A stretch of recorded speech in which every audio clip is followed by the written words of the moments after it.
வணக்கம் மங்கையர் உலகம். நான் உங்கள் சரசா சங்கர். நான் நல்லா இருக்கேன்ப்பா. நீங்களா எப்படி இருக்கீங்க? இது ஈவினிங் ஸ்நாக்ஸ்க்கும் செய்யலாங்க. மார்னிங் டிஃபன், நைட் டிஃபனுக்கும் செய்யலாம். ஆவியில் வேக வச்ச ஹெல்த்தியான டிஃபனாக இருக்கும் இது.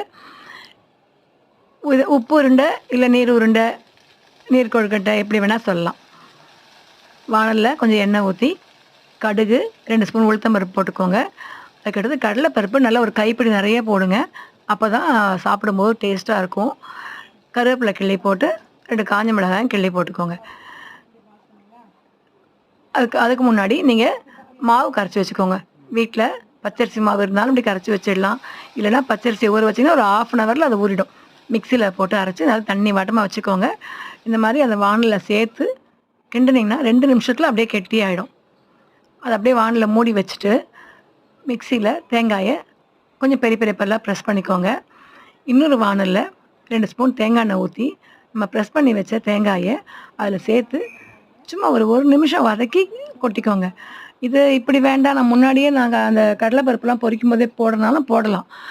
பட் இப்படி போட்டிங்கன்னா நல்லா இந்த தேங்காய் வாயில் படும், சாப்பிடும்போது டேஸ்ட்டாக இருக்கும். ஃபஸ்ட்டே போட்டோன்னா மாவோடு சேர்ந்து அது வெந்து போயிடும். தனியாக வாயில் தேங்காய் படாது. டேஸ்ட்டுக்காக தான். தேங்காய் எண்ணெய் உங்கள் ஆப்ஷன் தான். நல்லா போட்டுட்டு அதில் மிக்ஸ் பண்ணிக்கோங்க. இந்த வானல் கொஞ்சம் சின்னதாக போயிடுச்சு, அதனால் நான் அதை 2 வானலாக மாற்றிக்கிட்டேன். பாருங்கள் எவ்வளோ கெட்டி ஆகிடுச்சு பாருங்கள். 2 நிமிஷம் தான். அந்த தேங்காய் ப்ரெஸ் பண்ணுற நேரத்துக்குள்ளே இது கெட்டி ஆகிடுச்சு. நான் 2 வானலில் மாற்றி ஆற வச்சுட்டேன். நல்லா கை பொறுக்கிற அளவுக்கு அது ஆறினதும் எடுத்து உருண்டைகளாக பிடிச்சிக்கோங்க. உருண்டையாவோ கொழுக்கட்டையாவோ உங்கள் வசதிக்கு ஏற்ற மாதிரி பிடிச்சிக்கோங்க. அதுக்கு முன்னாடி இட்லி பாத்திரத்தில் தண்ணி ஊற்றி அடுப்பில் வச்சுருங்க.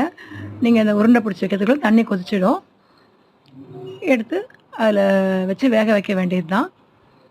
ஒரு 10லேருந்து 12 நிமிஷம் வெந்தால் போதும். ஏன்னா ஆல்ரெடி நம்ம மாவை வானலில் போட்டு வதக்கும் போதே அது பாதி வெந்துடும் இல்லையா? அதனால் திரும்ப நம்ம குக்கரில் வைக்கும்போது 10 நிமிஷம் வெந்தால் போதும்.